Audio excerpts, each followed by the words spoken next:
먼저 로마서 강해 쭉 이어오고 있습니다. 우리가 지금 어느 지점에 서 있는지를 먼저 점검하죠. 로마서는 총 몇 장으로 되어 있을까요? 16장으로 되어 있습니다. 그럼 우리가 지금까지 몇 장까지 봤을까요? 4장까지 봤습니다. 그래서 그것을 정리하는 의미에서 지난 2번 믿음에 관한 주제 설교를 가졌습니다. 오늘부터는 로마서 5장으로 넘어갑니다. 새로운 단락이 시작되는 것이죠. 근데 그 내용에 무엇보다 중요한 주제가 있는데 그것이 평화입니다. 그래서 오늘 설교 제목도 무엇입니까? 로마서와 평화입니다. 이 평화라는 주제가 지금처럼 뜨거운 시점이 있을까라는 생각이 들죠. 인류의 마지막 분단 국가인 우리나라에게 이 평화의 소식이 점점 가깝게 들려오기 때문입니다. 제가 이 설교를 준비했을 때만 해도 이 한반도는요, 주체할 수 없는 이 평화의 분위기에 아주 들떠 있었습니다. 저희가 매주 목요일마다 실버대학을 갔는데 가장 첫 시간에 우리 오희상 목사님께서 진행하시는 건강 체조가 있습니다. 건강 체조 하시는 분들 아시겠지만 그 체조 중에는 우리나라 지역을 사용한 체조가 있습니다. 아시는 분들 같이 해주시겠습니까? 서울에서 전도하고, 인천에서 전도하고, 대전에서 전도하고, 부산에서 전도하고, 그거 아시죠? 근데 오희상 목사님께서 이걸 바꾸셨어요. 어떻게 바꾸셨냐? 신의주에서 전도하고, 평양에서 전도하고, 이렇게 바꿨습니다. 그러니까 분단국가인 남한만 쳐서 서울, 인천, 대전, 부산 이렇게 갔는데 우리나라 지금 평화 분위기가 엄청나지 않습니까? 그러니까 이제 신의주까지 올라가서 평양과 이렇게 다 이어진 겁니다. 그 정도로 저희가 들떠 있습니다.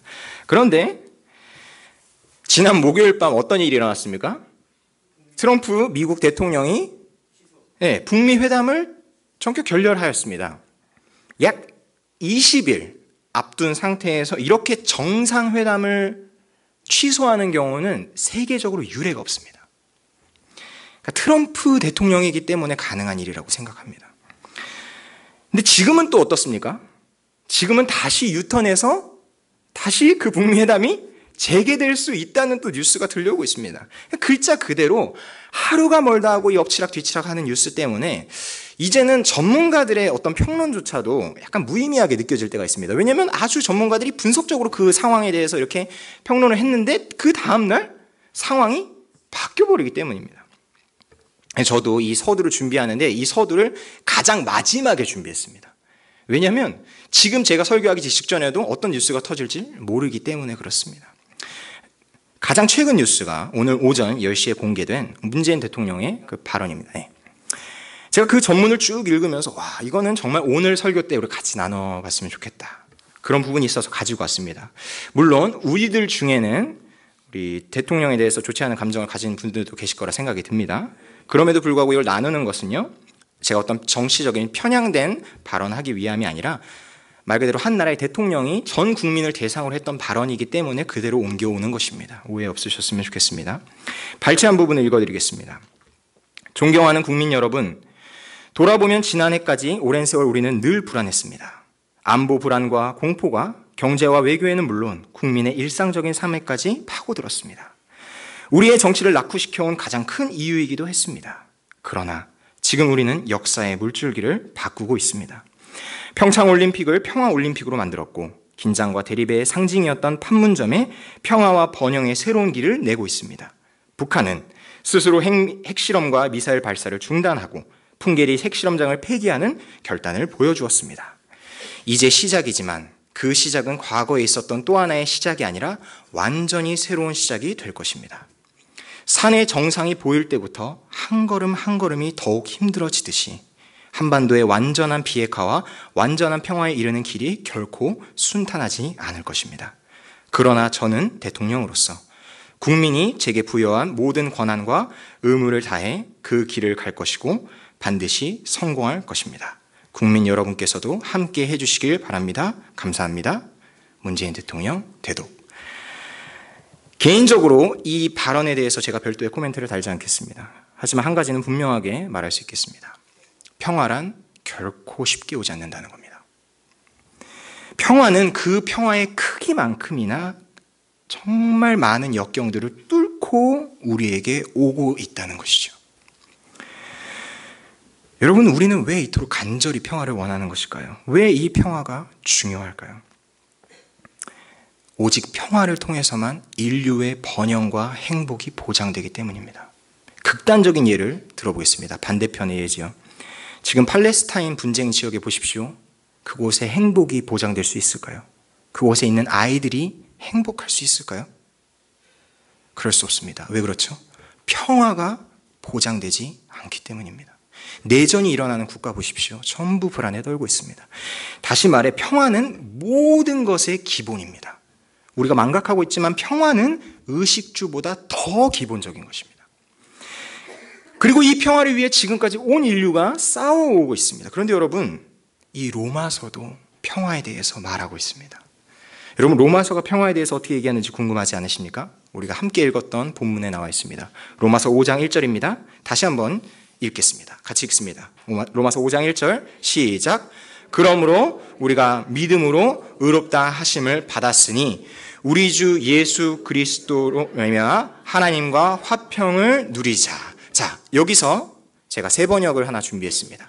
화면에 나와 있습니다. 함께 세 번역 읽겠습니다. 시작. 그러므로 우리는 믿음으로 의롭다 하심을 받았으므로 우리 주 예수 그리스도로 말미암아 하나님과 더불어 평화를 누리고 있습니다. 아멘. 여러분, 세 번역에서 화평을 어떻게 번역했습니까? 평화로 번역했습니다. 여러분, 그렇다면 이 평화를 누릴 수 있는 근거가 무엇입니까? 믿음으로 의롭다 하심을 받았기 때문입니다. 이제 넘겨주셔도 됩니다. 우리가 지금 4장까지 살펴본 내용들, 곧 믿음으로 우리는 하나님의 자녀가 되었습니다. 아브라함과 같은, 아브라함을 조상으로 둔 믿음의 백성이 되었습니다. 의롭다함을 받은 것이죠. 여러분, 이렇게 믿음으로 의롭다함을 받음으로써 우리에게 누려지는 축복이 바로 이 평화라는 겁니다. 그런데 여러분, 이 믿음으로 의롭다함을 받는다는 것은 결국 예수 그리스도의 죽음과 부활의 결과입니다. 이것을 아는 것이 중요한데요. 그걸 분명히 나타내는 게 4장 25절입니다. 여러분, 성경 한번 보십시오. 4장 마지막 절에 있습니다. 4장 마지막 절 25절 함께 읽습니다. 시작. 예수는 우리가 범죄한 것 때문에 내줌이 되고 또한 우리를 의롭다 하시기 위하여 살아나셨느니라. 우리가 누리는 칭의, 또 그로 인한 하나님의 평화는 오직 무엇으로 인한 것입니까? 그리스도의 죽음과 부활로 인한 것입니다. 그래서 로마서 5장 1절에서도 그것을 분명히 얘기한 겁니다. 우리 주 예수 그리스도로 말미암아 하나님과 화평을 누리자. 출애굽한 이스라엘 백성이 시내산 앞에서 하나님을 예배하기 직전 사건이 바로 무엇입니까? 유월절입니다. 유월절 때문에 그들은 건짐을 받았고 하나님을 예배할 수 있었던 것처럼 유월절 어린 양 대신 예수 그리스도의 죽음으로 말미암아 우리도 하나님의 은혜를 누리게 된 것입니다. 출애굽기 했던 그 백성들처럼 우리도 영적인 출애굽을 경험하게 된 것이죠. 그렇다면 여러분은 이 은혜에 감격하고 계십니까? 어쩌면 이 얘기를 너무도 많이 들어왔기 때문에 우리는 조금 무덤덤해졌을 수도 있습니다. 그러나 진실로 이 믿음을 가지고 이 사건을 경험한 자들은 결코 무덤덤할 수가 없습니다. 그것이 다음 구절인 로마서 5장 2절에 나옵니다. 로마서 5장 2절 함께 읽죠. 시작. 또한 그로 말미암아 우리가 믿음으로 서 있는 이 은혜에 들어감을 얻었으며 하나님의 영광을 바라고 즐거워하니라. 여러분, 여기서 우리가 주목할 단어가 있습니다. 그게 뭐냐면 즐거워하느니라입니다. 여러분, 즐겁다는 단어를 볼 때 여러분은 어떤 느낌이 드십니까? 저는 떠오르는 이미지가 있습니다. 오늘 이 자리에도 계신데요. 김석승 원사님께서 무릎 수술 때문에 약 2달 동안 교회를 못 나오셨었습니다. 그런데 그 2달의 공백을 깨고 처음 등장하신 날이 있습니다. 그게 언제냐면 실버대학 점심시간이었습니다. 그때 장면을 저는 생생하게 기억합니다. 여느 때와 다름없이 저는 점심을 허겁지겁 먹고 있었습니다. 그런데 갑자기 식당에서 와 하는 소리가 들리는 거예요. 뒤를 딱 돌아봤더니 누가 있습니까? 권사님께서 딱 계시는 겁니다. 근데 권사님의 이마에는 땀방울이 주룩주룩 흐르고 있었습니다. 왜 땀방울이 흐릅니까?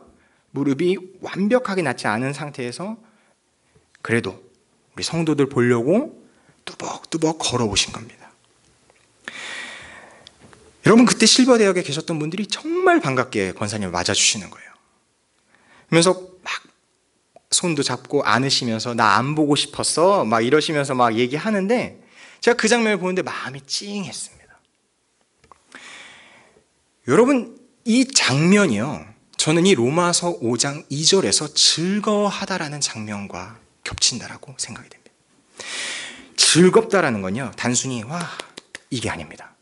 진짜 즐거움에 기뻐서 날뛰게 되는 그러한 감동, 그것이 바로 이 즐거움이라는 것에 포함되어 있는 겁니다. 권사님이 교회 식당에 딱 들어왔을 때 교회 성도들이 딱 보고서 너무 반가워서 가서 달려가서 안고 끌어안고 나 보고 싶지 않았어 하면서 묻고 서로가 그 기쁨을 누리는 것이 바로 이 로마서 5장 2절에 있었던 모습이라는 것이죠. 여러분, 2절에서 잘 보시면 이 은혜에 들어감을 얻었으며 라는 표현도 사실 이 비슷한 이미지가 사용됩니다. 은혜에 들어감을 얻었으며 할 때 이 들어감은요, 구약에서는 어떻게 사용되느냐, 신부가 신랑을 맞이할 때 그 방에 들어갈 때에 그 단어를 씁니다. 들어감. 여러분, 결혼식을 보십시오. 신부가 신랑을 만날 때 그 기쁨이 이렇게 뭔가 이렇게 침체되어 있습니까? 뭔가 우울합니까? 그렇지 않습니다. 기뻐 날뜁니다. 어저께도 제 친구의 결혼식이 있었는데요, 입장하는데 한쪽 손을 이렇게 들더라고요. 그 기쁨, 내가 가장 사랑하는 한 여자와 결혼한다는 그 기쁨, 그것이 이 은혜의 들어감이라는 거기에도 포함되어 있고 그 화평으로 인해서 즐거워한다는 그 즐거움이라는 단어에도 이 이미지들이 다 있다는 것입니다. 그래서 묻게 되는 것이죠. 여러분들은 그 즐거움을 누리고 있냐라는 겁니다. 여러분, 이 기쁨, 이 즐거움의 진가는요, 또 다른 곳에서 나타납니다. 그것이 어디에서 나타나냐? 바로 환난을 당할 때입니다. 우리 로마서 5장 3절 4절 같이 한번 읽겠습니다. 3절 4절입니다. 시작. 다만 이뿐 아니라 우리가 환난 중에도 즐거워하나니 이는 환난은 인내를, 인내는 연단은, 연단은 소망을 이루는 줄 알미로다. 아멘. 여러분, 제가 기독교인으로 살면서요, 또 성경을 읽으면서 가장 이해되지 않는 부분이 바로 이런 겁니다. 신자는 환난 중에도 기뻐할 수 있다는 겁니다. 여러분, 이 구절이 납득이 되십니까? 저는 이걸 개인적으로 경험하지 않으면 이해할 수 없다고 생각합니다.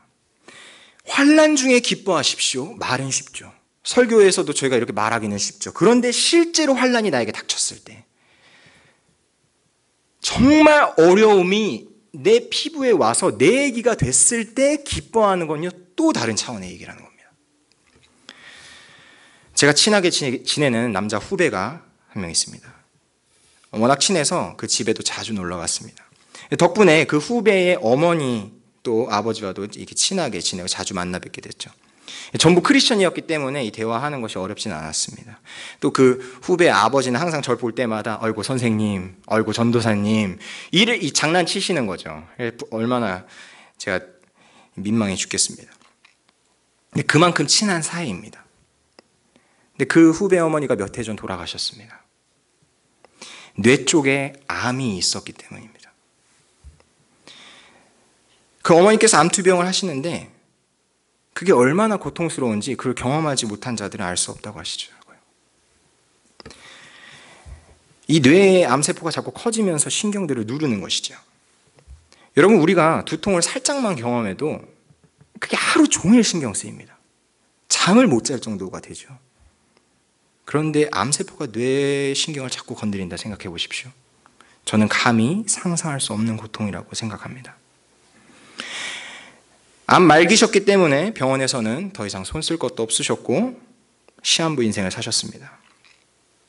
한 번은 중환자실에서 투병을 하시다가 더 이상 방법이 없어서 이제 퇴원하시고 집에서 요양하실 때 만나뵌 적이 있습니다. 그때 그분께서 이런 말씀하셨습니다. 내가 중환자실에 있어 보니까 정말 고통당한 사람들이 많더라. 아픔에 있는 사람들이 너무너무 많더라. 다들 근데 그 자신이 걸린 병에 너무 아파서 힘들어하는데 그 순간 내가 신앙인이라는 게 얼마나 다행스럽고 감사한지 모른다고.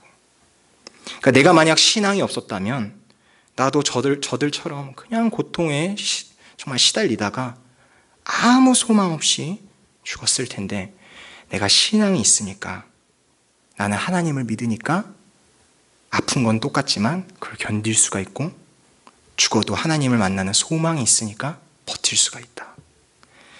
그러면서 이렇게 힘겹게 미소를 지으시더라고요.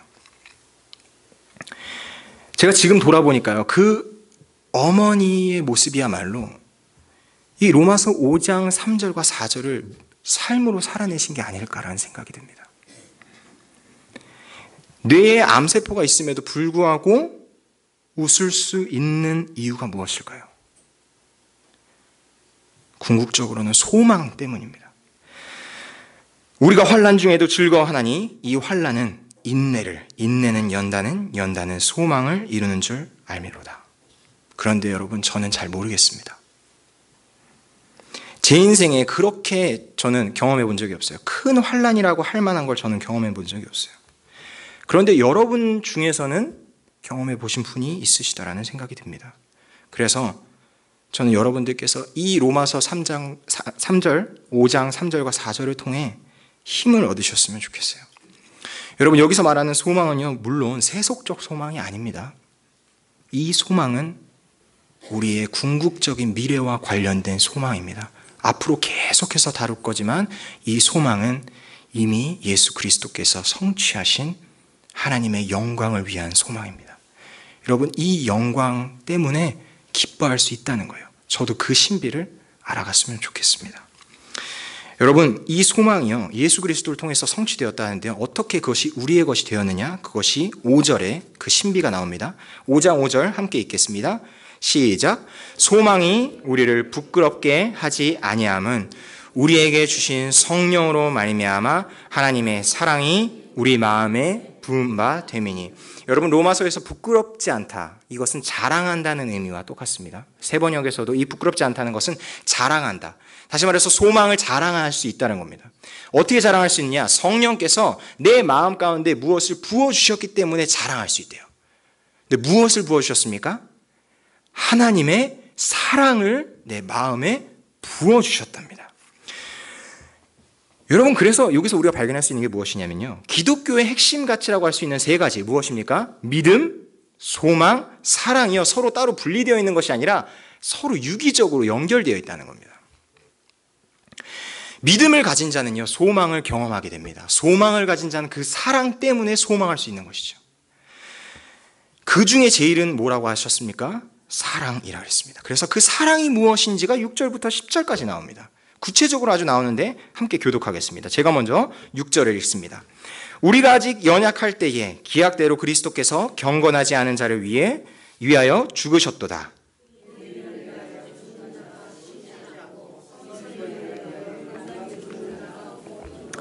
우리가 아직 죄인 되었을 때에 그리스도께서 우리를 위하여 죽으심으로 하나님께서 우리에 대한 자기의 사랑을 확증하셨느니라.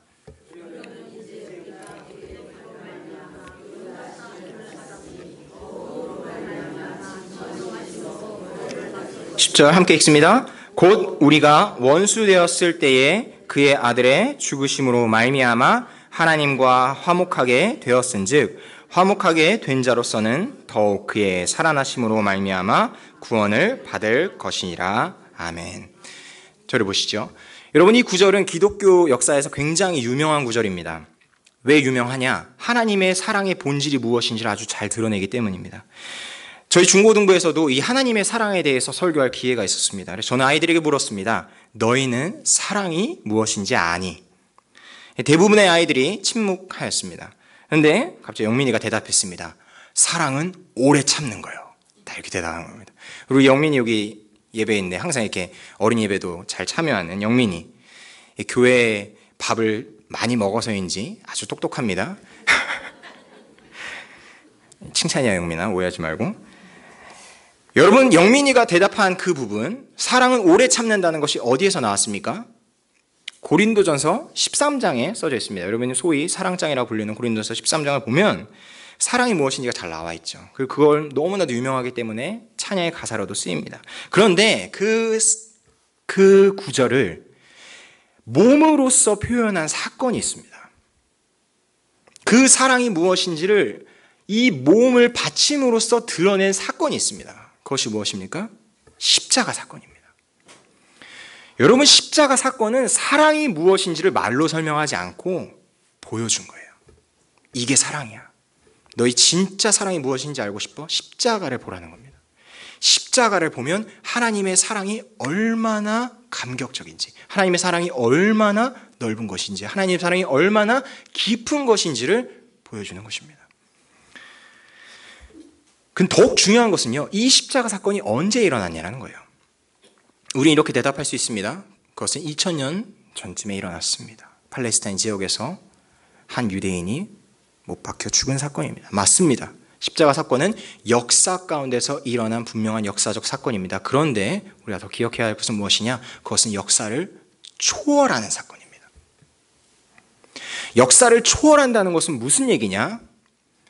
지금 현재에도 유의미하다는 뜻입니다. 십자가 사건은 과거에 일어났기 때문에 나와 전혀 상관없는 사건이 아니라 바로 지금 이 땅을 살고 있는 나에게도 여전히 유효한 사건이라는 겁니다. 여러분, 그래서요, 이 바울이 8절을 보실 때 앞부분의 시제를요, 과거형이 아니라 현재형으로 썼습니다. 로마서 5장 8절 다시 읽겠습니다. 시작.